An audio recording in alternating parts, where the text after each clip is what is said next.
Christmas bear from the desk because he reckons you're a serious guy.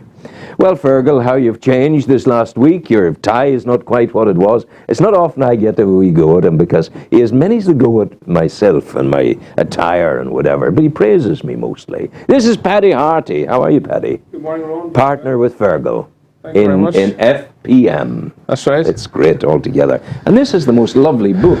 And it's about, it's a signpost rather than a sat nav, and it really is a guide to for practitioners, for their clients who are perhaps heading in the direction of insolvency and recovery, because recovery is very important. That's right.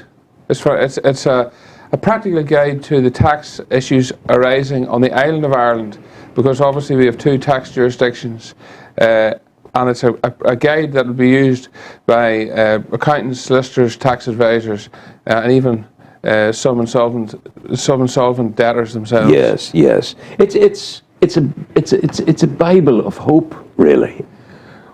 Well, there is hope in it, Rowan. It's a lovely book, actually. I haven't a clue what it's about, but I mean, I am fiscally dyslexic.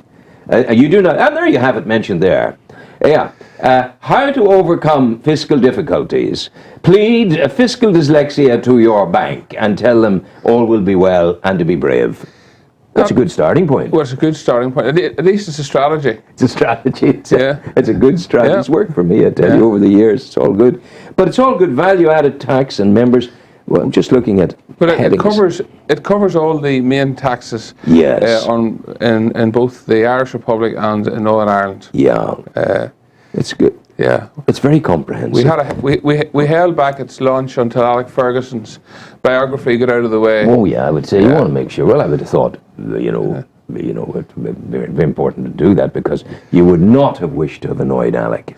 No, or launched the same week. No, because obviously he needs all the help he can get. Yeah. And that has to be said.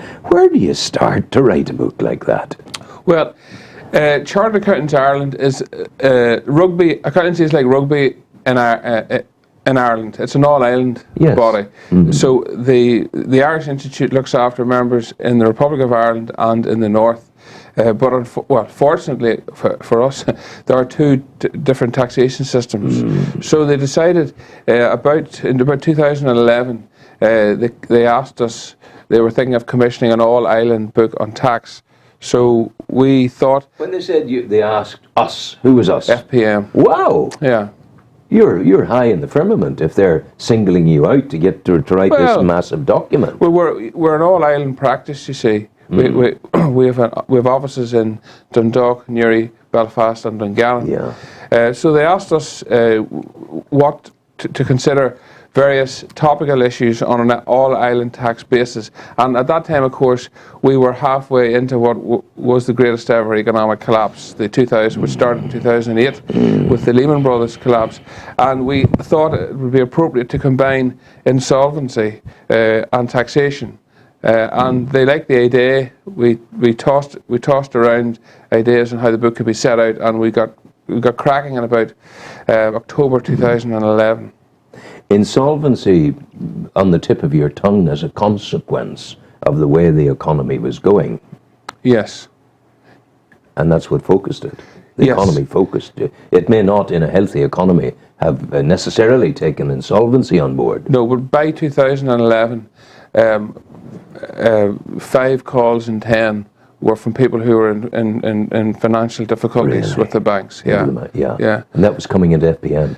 It was, yeah, and all accountancy practices and indeed all legal practices. Yeah. See, I thought I'd been a wee fellow, insubstantial, a fiscal termite. I thought everyone that walked through your doors in through the solicitor, that they were all big fellows. Well, they are, but as Ernest Hemingway said, rich people lose the money slowly and then all at once. And then all, well, God help us. That's an interesting thought, all right.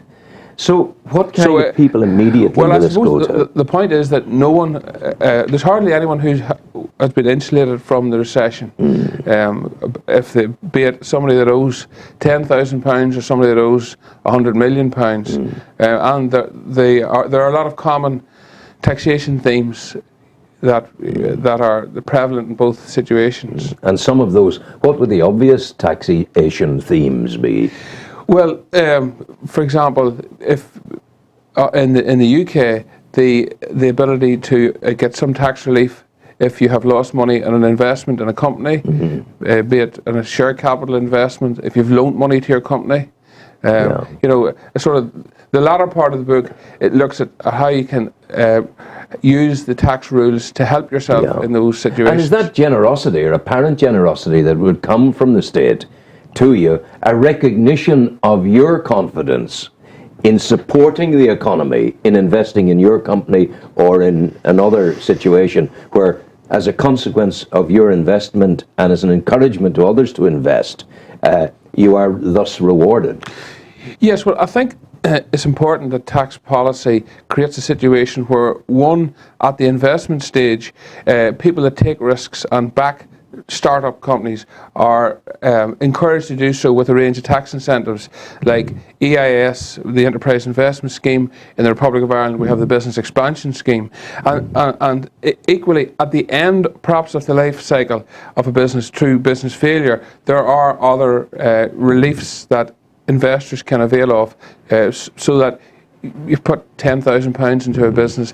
If you're a higher rate taxpayer, a wealthy person who's investing, there's potentially £4,500 of it to get back, even though the business has completely collapsed. Yeah, and when, you know, people who, in a business that is collapsing, they must work very, very quickly at it. They can't allow it to drift. They've got to get in there and tighten the rein and call people like yourselves in.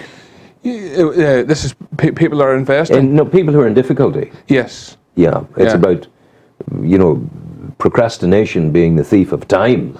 Yes, perhaps too many people sat with their head in the sand and didn't take action earlier. This isn't the sort of thing you would sit down at home in the armchair and read with a glass of port. It's heavy. It's a heavy read. Yeah. It's a heavy read. Easons and Waterstones, I don't think, will be selling it for Christmas. Where is it going? Into whose hands is it going immediately? Chartered Accountants Ireland, they will sell it directly from the Institute online, or so practitioners will want this. Yes. Yeah, this is going to be a bestseller amongst the trade. Well, hopefully it'll sell a few copies. How is your own chairmanship of the tax committee going? What is all that about?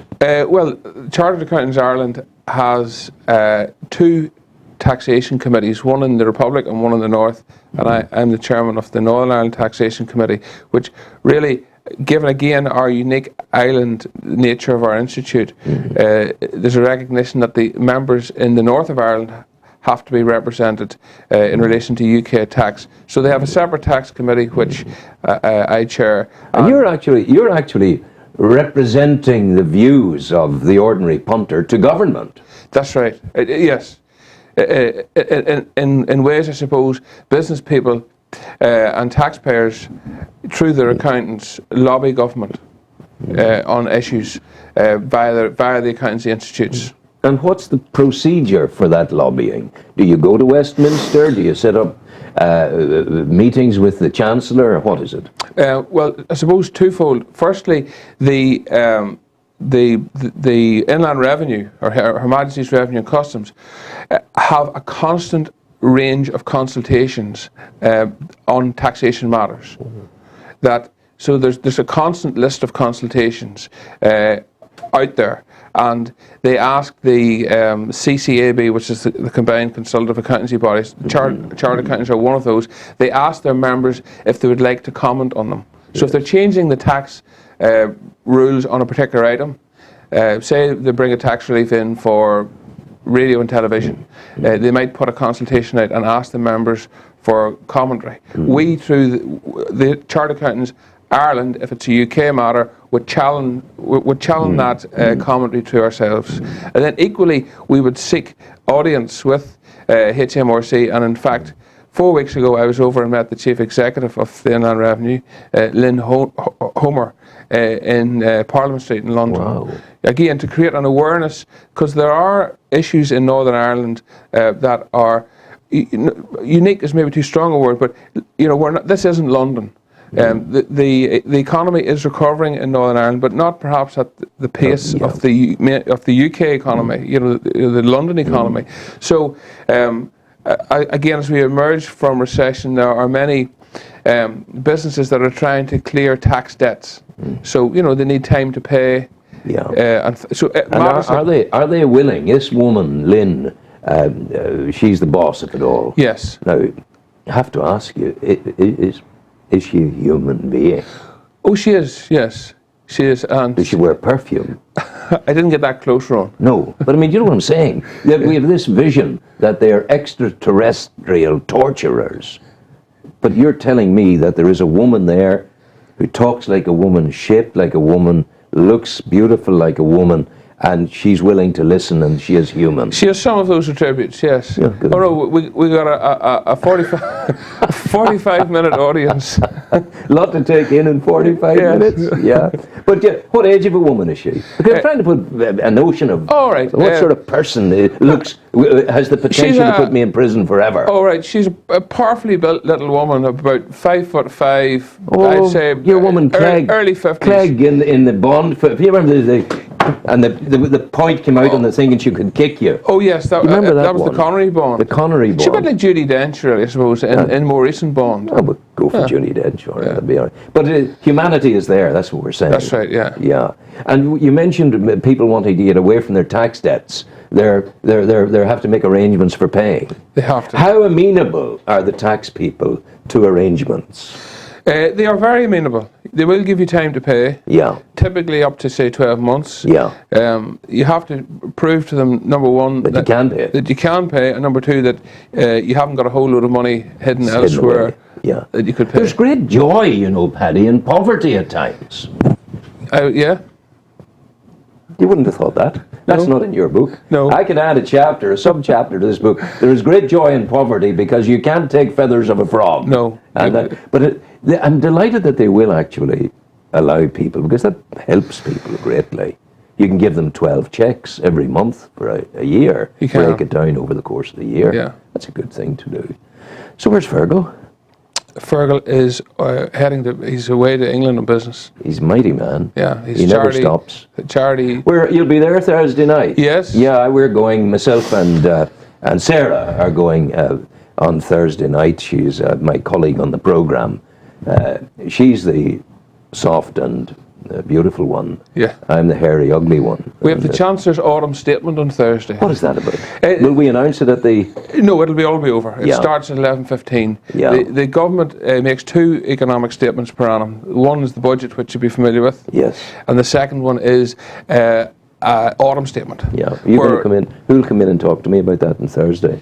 On Thursday? Yeah, because if it's happening, we'd lovely to hear it. It'll be better on Friday. Because we'll be able to analyse it on the Friday. Yes, provided we have it over and by on Thursday. My people shall talk to your people. Right. And we'll make things happen. Okay. Okay. That's We're going to play you some music. Lovely. Would you like that? Please. Money, money, money, money makes the world go round, world go round. D. Rafferty. Well done.